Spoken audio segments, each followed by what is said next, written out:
10. puntuan, Euskararen nazioarteko egunari dagokion erakunde adierazpena. Ainhoa.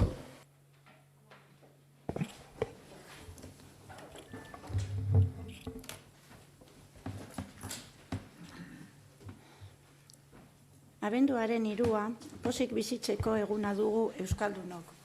Duela 40 urte arte gizartean gainbehera zijoan Euskara hazkunde nabarian jarri dugu. Batik bat belaunaldi zaharrenen hizkuntza izatetik.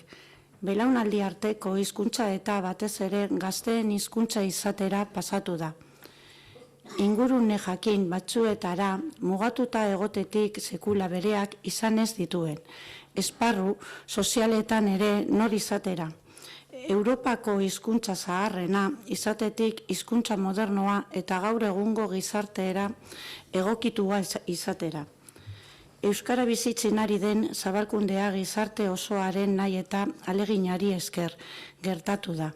Norbanako askoren eta kolektibo askoren ekimenari esker, jende askoren esku zabaltasunari esker, gizarte osoak proiektu kolektibo gisa bereganatu izanari esker, konpromiso publiko eta pribatuari esker, gizartearen adostasunari esker. Hizkuntza, elkarbizitza, gizarte, elkarbizitzaren osagai egin dugu gizarte kohesioaren funtsezko elementu. Hizkuntzen berdintasuna eta norbanakoaren hizkuntza hautua herritar guztion aukera berdintasunaren oinarrian jarri ditugu. Euskararen nazioarteko eguna badugu, baita ere indarberritzeko eguna. Izan ere gaur egun oraindik bi hizkuntza ofizialien berdintasun sozialetik urrun gaude. Euskarak eta gaztelaniak erabileari dagokionez legezko aitortza berdina dute, baina gizartean egoera desberdina bizi dute. Horregatik urratsak ematen jarraitu nahi dugu. Bi hizkuntza ditugu ofizialak Euskal Autonomia Erkidegoan, baina helburu izaten jarraitzen du. Gizartean oro har hizkuntzen arteko berdintasun sozialera iristeak. Hizkuntza anaitasuna zarro gaudelako eta euskararekin munduko hizkuntza anaistasunari egiten diogun ekarpenaz ere harro gaudelako. Hizkuntza aniztasuna gure gizartea aberazten duelako. Euskaraz hizkuntza aniztasuna aberazten duelako eta beraz gutako batkoitza aberazten gaituelako. Euskara, etxeparek esan bezala, plazan nahi dugu, indartsu eta sendo nahi dugu bere lurralde guztietan. Euskara hizkuntza erabila eta bizia izatea, horra gure helburua, guztion gogoa eta alegina eskatzen dituen helburua, helburu ilusionagarria, denoi dei egiten digun.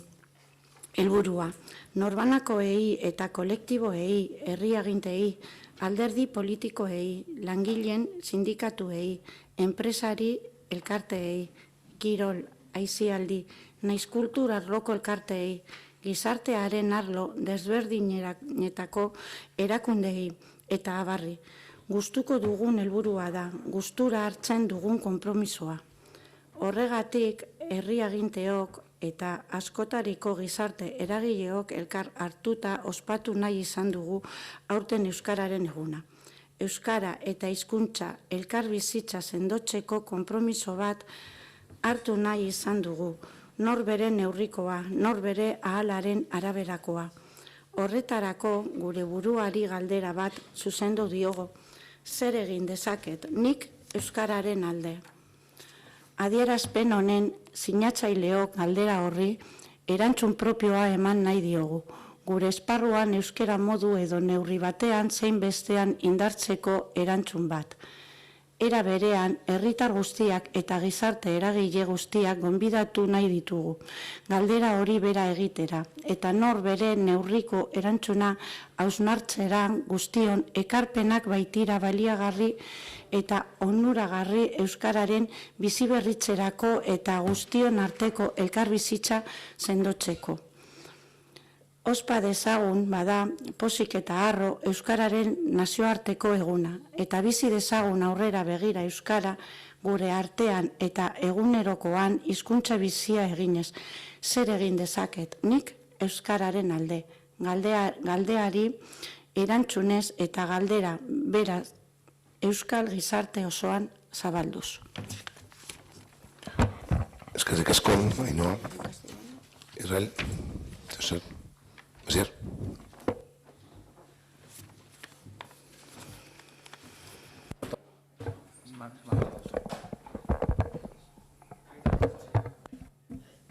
Bai.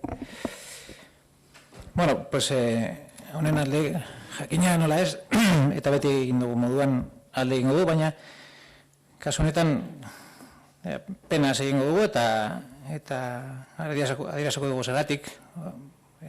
Euskaren aldeko edozein ekintzatan hor topatuko gaituzue, sinez eta bihotzez ere, baina errepaso txiki bat egiten orain dela urtebete justu, beste olako adierazpen bat ekarri nahi dugu gogora, hain zuzen 26an izan zen, ia urtebete, bi egun falta dira urtebetea osatzeko, eta adierazpen horren 4 puntuak bakarrik irakurriko ditugu, ez ondoren izan genuen eztabaida, ez sarreako hitza, ez ondorengoa bez, bakarrik 4 kontu ekarriko ditugu gora. Eta da, lehenengo puntua izan zen, herritarrei egitea, euskaraz bizi nahi dut bandrolarekin 3 tik 10 balkoietan jartzeko gonbitea egitea, goeretxearen aldetik. Gero, herritar, elkarte, erakunde, enpresa eta instituzioi.eus dominioa eskuratzeko dei egiten diola udalak. Hirugarrena, hizkuntza eskubideak zapalduta sentitzen dituen orok, behatokian kesa jartzera animatzen duela udalak. Eta laugarrena, udal honek konpromiso hartzen du heldutan euskara ikastea erabaki duten pertsona guztiei jende aurreko aitortza erakustea eta udalerriko kale, plaza, lorategi, iturri, areto edo guneren bati laster euskaldun berria izena jartzea. 4 horietatik bakarra osatu dugu edo bete egin du udal honek, udaletxe honek, eta da dei egitea euskaraz bizi nahi dut banderola jartzera izan ere, alkateak ere jarri zuen urteako udaletxeko balkoian, baina gainontzeko 3 ez dute aurrera egin. Beste gauza batzuen artean, oraindik ere .org dominioak erosten ditugulako, udalak erosten dituelako, behatokian kesa jartzea animatzea horretarako zabaldu behar da, behatokia egon badagoela, ezagutarazi behar da, eta udalak ez du inolako pausurik emon horretan, eta mingarria suerta daitekena da euskaldun, edo heldutan euskalduntzen dan jendeari, eta zinegotzien artean egon badaude batzuk, nolabaiteko aitortza egitea eta leku bateri, iturri txiki bat, iturri bateri izena jartzea, leku bateri izena jartzea, plaza bateri jartzea izena. Hau da, orain dela urtebeteko adierazpena. Ondoren, orain dela 3 aste eskaz eta justu orain dela 3 udalbatza honen inguruko kesa agertu genuelako ere, zinegotzia da, Ainhoa Hernandezek bidatu zigun edo bidari zigun guztioi gutuntxo bat esanez, beste gauza batzuen artean eta adira estatozen kontuen gatik Euskara Sailak ez duela teknikaririk, bat bajan dagoela eta ordezkoak uko egin ziolako, eta bestetik, nonbaiten Euskaldun berri izena eramango duen leku baten hautaketa egin behar dela.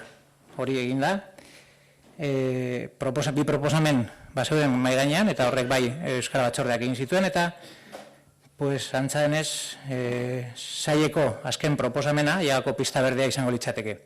Beste kontu batzuen artean, hau ekartzen dugu gora, nazten dituzue kontu bi, Ainhoak nazten dituzu kontu bi, eta da Euskara teknikaria ez izatea, eta leku bateri izena, jartzea edo ordeztea. No tiene nada que ver poner el nombre a una plaza con la labor que tiene que realizar un técnico de euskera. No es su función, aunque conlleve el nombre de euskera, o el informe sea en euskera, o la moción sea en euskera. No es la función de un técnico de euskera cambiar el nombre a los sitios. Esa es su función de obras, de urbanismo, de cualquier otro, pero del técnico de euskera estoy seguro que no. No sé de quién es, pero del técnico de euskera estoy seguro que no. Por lo tanto, ahí se mezclan dos cuestiones. Se mezclan dos cuestiones porque se acerca el de euskera y hay que justificar que durante un año no se ha tenido, y ahora lo voy a decir en castellano, lo que estaba diciendo antes en euskera, la sensibilidad necesaria como para que algo aprobado en un pleno, máximo órgano decisorio de un municipio y de un ayuntamiento, se decide hacer un pequeño homenaje a aquellas personas adultas que hacen el esfuerzo de aprender euskera. Y como en cualquier sitio donde se hable o se haga alguna quincha a favor del euskera, ahí nos vais a encontrar, pero nos vais a encontrar por convencimiento y por corazón, porque lo vivimos y porque euskaraz bizi nahi dut lelo horrekin bat egiten dugulako eta batzuk egiten dugu. Entonces, que esto se traiga a aprobación, o la declaración de hoy se traiga a aprobación, cuando la declaración del año pasado todavía es sencilla, no es nada complicado, no es nada del otro mundo, no es que vayamos a hacer una normativa nueva, que no, es cambiar el nombre de un sitio, es animar a la gente a defender sus derechos como euskaldunes y poquito más. Y comprar dominios.eus y animar a los vecinos a comprar dominios.eus, que es una iniciativa que este ayuntamiento ha decidido apoyar e impulsar. Y ninguna de las tres se ha hecho en un año.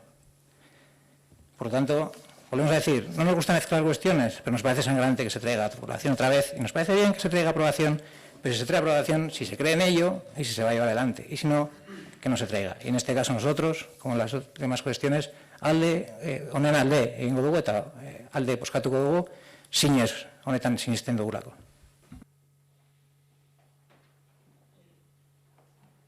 Gauzatxo bat bakarrik esan duzu bai pasaren urtean lau gauza aprobatu genituela, eta bakarra egin zela hori jantzi euskaraz bizi nahi dugula.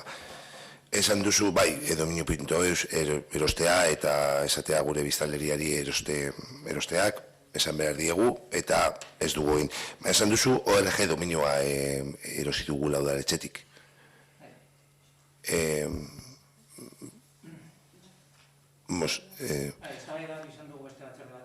Ez que ez dakit,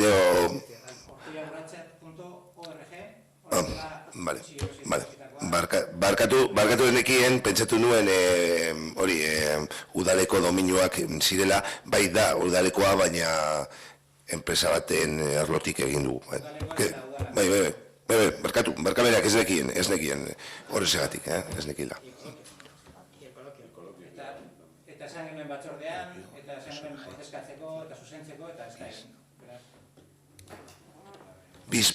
Behiz eta bai, baina berrege ez nekila, baina barkamenak. Eta beste aldetik hori, Euskaldun berriari, bai, lekuari urtean zehar denbora dugu egiteko.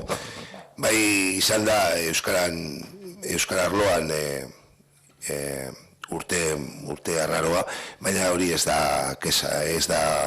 eskusarik baizik, eta hori da bi proposamen horiek zeuden, baita Sagrada Familia eta Berde Plaza, erabakitzea, eta nik uste dut ez dela egin, baina egin behar dela, Euskaldun berriak horreko behar dute bere lekua.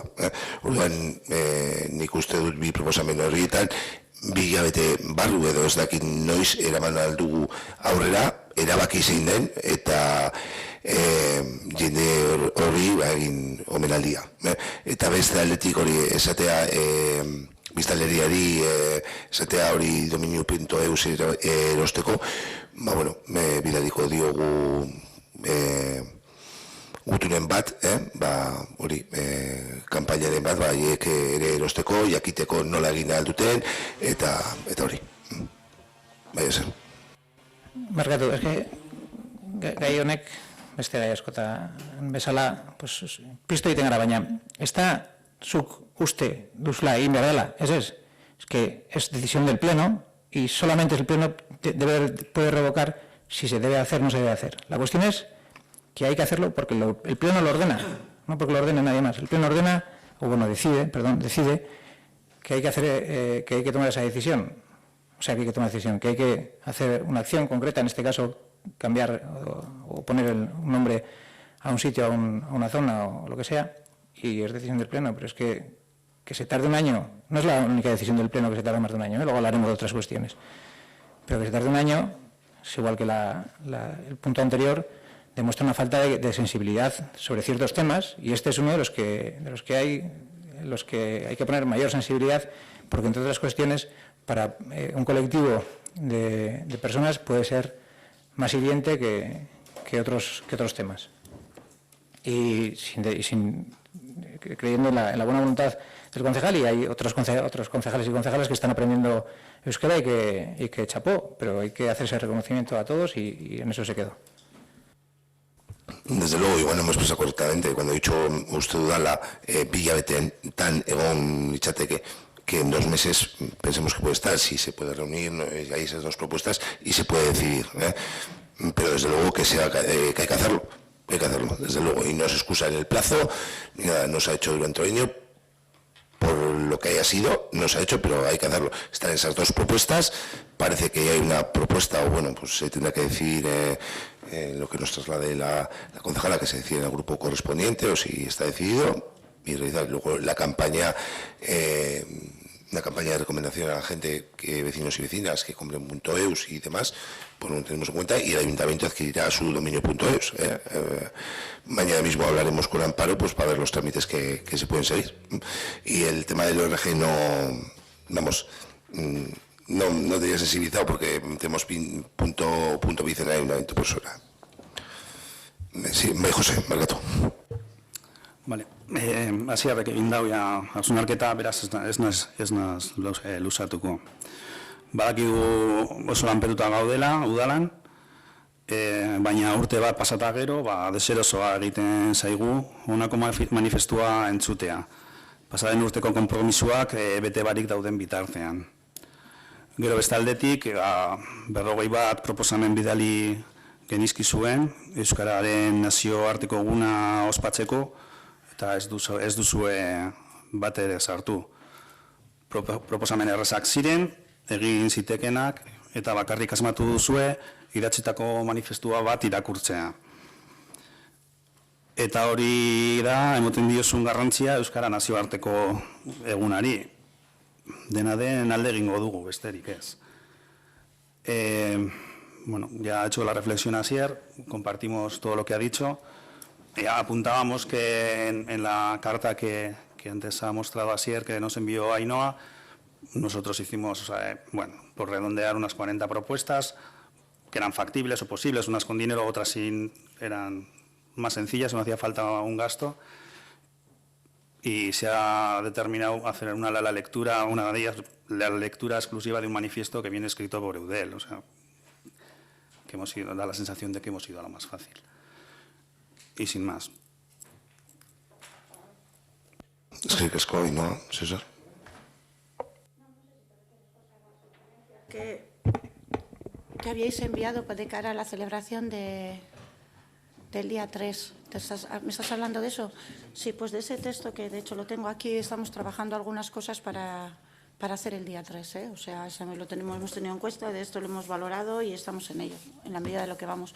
De hecho, hay algunas cosas que son muy interesantes, muy interesantes, y bueno, hemos valorado hacer alguna con el grupo de Zapatuón, alguna otra que se va a hacer desde Ayuntamiento, y bueno, en cuanto te hemos pedido presupuestos y demás. O sea, que se ha tenido en cuenta, las propuestas que habíais puesto. Había por aquí, de hecho, diría que hay... Espera, a ver si la veo, habíais propuesto un cantupoteo, y se ha hablado habíais propuesto aquí un cantupoteo, por ejemplo, dentro de las cosas que se habían en Calejirac, habíais propuesto aquí, y hemos hablado con OGA para ver si, bueno, están encantados de hacer. También hemos pedido presupuestos de Bercholaris para hacer una Berchovascari el día 3. Hemos hablado también con las personas que mueven un poco el tema de euskera en el municipio, pues con AECAC, POSIC, con OGA, con, evidentemente, Berbalagun. Bastante, eso sí, bueno, les gusta la idea de hacer la Berchovascari, y luego un tema que se va a hacer también, una salida a la Soca el día 5, un autobús a la Soca el día 5 a la mañana, que es lunes y no hay colegio. algunos no tienen colegio, no sé si todos, pero sé que algunos no tienen colegio. Esas son las propuestas que hemos ido valorando. Y luego sí que se ha hablado del flash mob que habéis puesto aquí y todo, que es muy interesante, la verdad que todas las propuestas que habíais presentado súper interesantes. O sea, que no se han dejado de lado, que hemos trabajado sobre ellas. Tengo que decir que hemos estado trabajando con Itziar, que es la técnico que está por el plan de empleo, que es ahora mismo el personal técnico que tenemos en el área. Perdón. Vale, sería interesante también que, ya que de alguna forma hacemos una aportación, se nos comunique que se está trabajando en ello y que no me tenga que enterar por medio del Pleno. Vale. De cualquiera de las formas, la idea de enunciar una serie de propuestas era que se pudiera trabajar, se pudiera elaborar, o sea, en el grupo, no sé si de eventos o en el de euskera o quien fuera a formar parte, en el que pudiéramos participar todos y darle forma a esas ideas.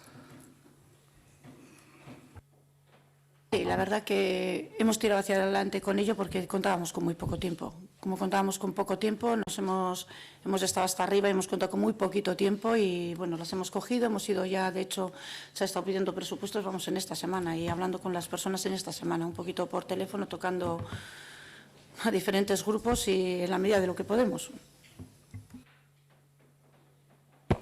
Eso sería, José, ez gehiagorik, bueno, proposamenak aurrera eramaten dugun, eta ekintzen, eta hori. Bueno, bosketa egingo dugu, Euskararen nazioarteko egunari dagokion erakundearen adierazpena alde onartua geratzen da.